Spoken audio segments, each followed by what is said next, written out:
Right, wonder how much the hay fever is going to kill me today.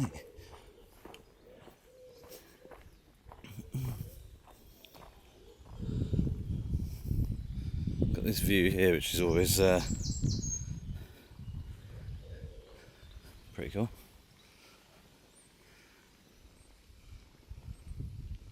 How clear it is there. Should be able to see Dungeness from a distance.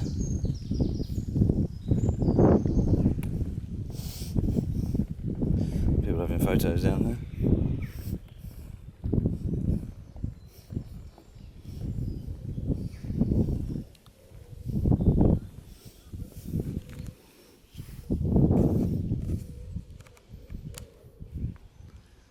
Have a look out there.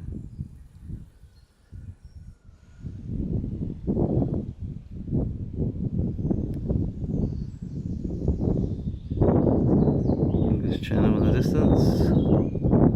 Plenty of boats. There, seen a couple already.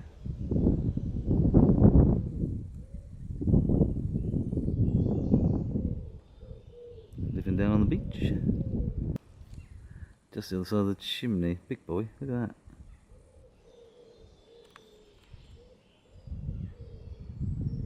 Tanker of some sort. So guys, using HFR isn't ideal above sort of 500 and 1000 frames per second, especially at wide angle, because you've got a lot less detail to sort of rein in. When you zoom in though to 600 millimeters, for example, on the bottom of the fountain like so, this is actually 1000 frames per second. It looks a lot more detail in the image there, and it just works that much better. So yeah, think about that before you sort of turn it up to max. Most challenging insect of the day is one of these. They literally do not stop. Literally half a second per plant.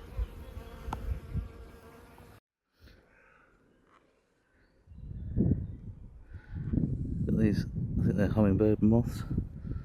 Something like that. Can't even bloody stay on them. Where's he gone? They're so quick. I was trying to shoot HFR with him. But by the time it buffers, it's moved again.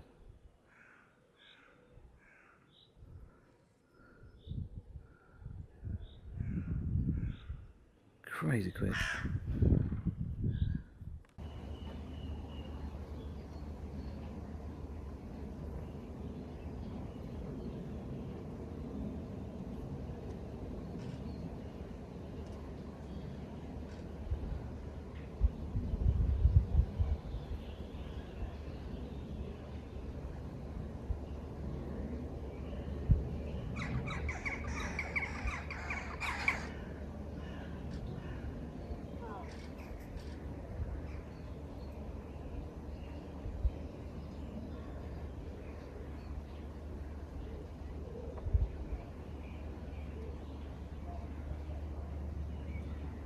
So much energy.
So again, with the HFR, this was a mission to try and capture, and as you can see, this first clip is not in focus because basically I'd focused on the flower where the hummingbird moth was, and then it moved by the time it buffered. So it was kind of a hope for the best and see if it was going to hang around long enough for me to actually capture it. I did this about 10 times, and I managed to get one okay one, which is just about to pop into view in a second. But yeah, very, very interesting. This is at 500 frames per second, and yeah, it's not easy whatsoever. So what I did, I actually stood back a little bit, which actually gave me a little bit more depth to play with. I stopped the lens down to f5.6, and as you can see there, it's a lot sharper. But it's a shame that I couldn't get closer, really, just for that extra bit of detail. But yeah, worked really quite well. Pretty cool how you can actually see its wings flapping and doing its thing, considering how fast it's actually moving in real time is crazy. It's one of the fastest, most erratic animals I've ever seen doing stuff. It just doesn't stop at all. So here was I suppose a cascading waterfally type thing through the rocks there. I don't know if it's a natural spring or what, but it looked really cool. But unfortunately, on the left hand side there's actually a light, and it was on, and it was actually showing up in the slow motion video I took, so I didn't actually bother using that. There's this dragonfly was flying around all over the place, but I actually found it so hard to keep up with it because I got so much energy that it was all over the place, so I never really managed to get a shot of it other than it sat down on the ground there just taking in the sun. It's amazing, you turn around, I missed out on a bloody shot and a half. He was just hovering. Really close. They're so quiet. God. Don't eat me. Please don't eat me. Looks like you want to eat me.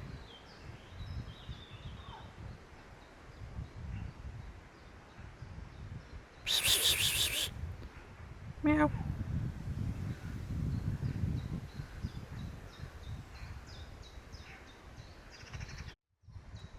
Bit of breakfast.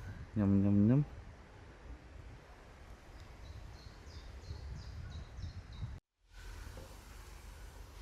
I presume these are water buffalo because they're right by the pond, which I can't see.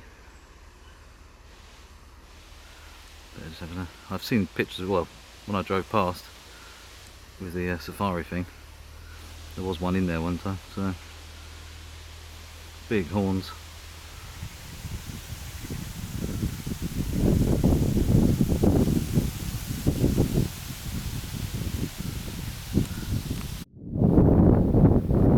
It's a funny looking rock.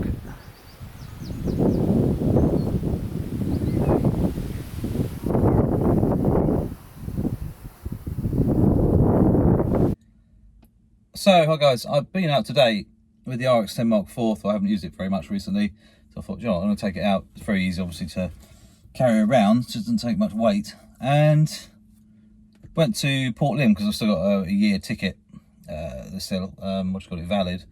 So I had a little walk around there. Pretty inactive, really, and lots of where it's got all the undergrowth and all the plants and everything gone mad. It kind of restricts your views a little bit. So I didn't get that many pictures. I don't think, anyway. Got a few, but nothing too crazy. And I drove past this place, beautiful countryside view of this field, and it had what do you call it? Power lines running down through it, and it looked really cool. And I was just driving past, and I thought, oh, I'll fly the drone down there later. Anyway, I wish I'd stopped there and then and done it because the wind wasn't there. It was perfect. It was nice. There was a bit of like a 10-mile-an-hour wind or something at the time. And I went back afterwards, put it up for 5 seconds, and it almost got blown away. It was the wind had picked up that much. So put it right straight back down again and put it away.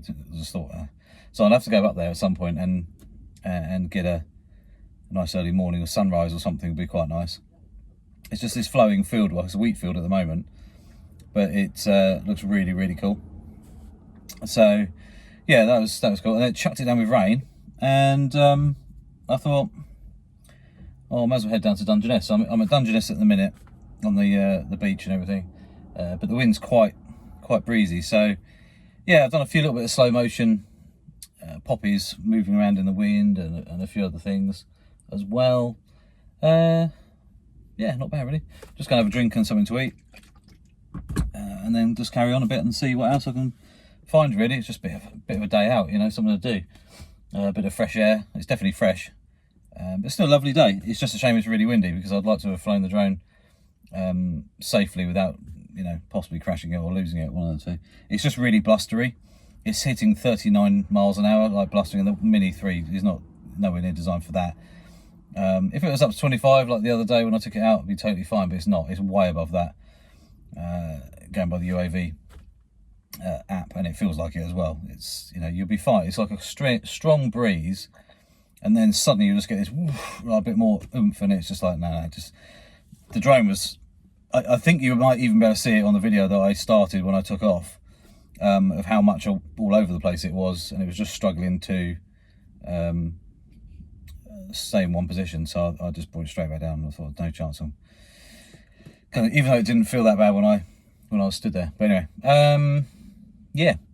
So that's what's going on at the moment. I'm just out and about, just experimenting really, and just snapping away. Dungeness has got some really cool old houses and stuff. I don't know if you can see that there in the distance, the black house with the black house with the red door. And there's some more here, and then all the old stuff over there as well, you can see. So it is quite picturesque around here. So yeah, and the light's quite nice, but there's a lot of heat haze. I just tried photographing a military boat, a big ship out to sea, and the heat haze is ridiculous. So it's literally just like a mirage kind of looking thing going on. But yeah, anyway, don't forget to click the subscribe button, little notification bell as well. Any questions about any of the Sony kit out there? I pretty much use most of it, especially the RX10 Mark IV, all the A7R cameras, and obviously now the A1. So yeah, got any questions, feel free to ask, and leave a comment below. Yeah, so I'll see you soon. So once I'd left the zoo, or whatever you want to call it, the animal park, the wind had got so bad, I just thought, I might as well go down the beach to see if there's any big crashing waves, which there was. But I stopped at Dungeness, which always looks a bit crazy and still a bit interesting. So here's just some of the bits and pieces I was looking at, and even a scooter there. A bit of HFR again. Slow motion pillowcases in the wind, and a coat there by the looks of it, and some other bits, but it was quite cool, and just showed you how breezy it really was. It was good fun, and yeah, it was just what it was really. 600mm f4, and a poppy there, and it was crazy because it was tucked behind that other poppy head there, and I touched it, and the whole lot just all of the petals there just came flying off, which was really annoying because it was the only one nearby that I could actually get a good hit on.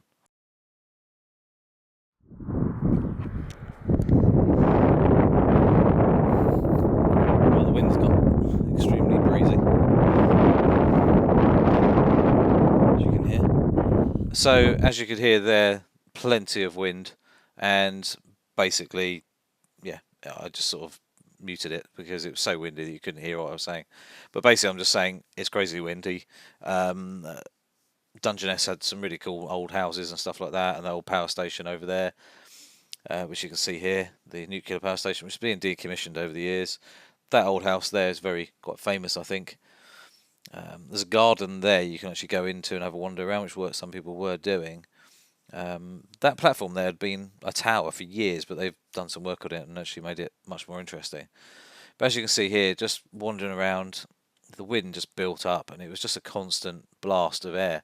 It wasn't cold, obviously, but it was just not particularly great for what I was trying to do. One was fly the drone, and two, trying to get some interesting shots. I do get some interesting shots later on, but that'll be in part 2, so keep your eye out for that one.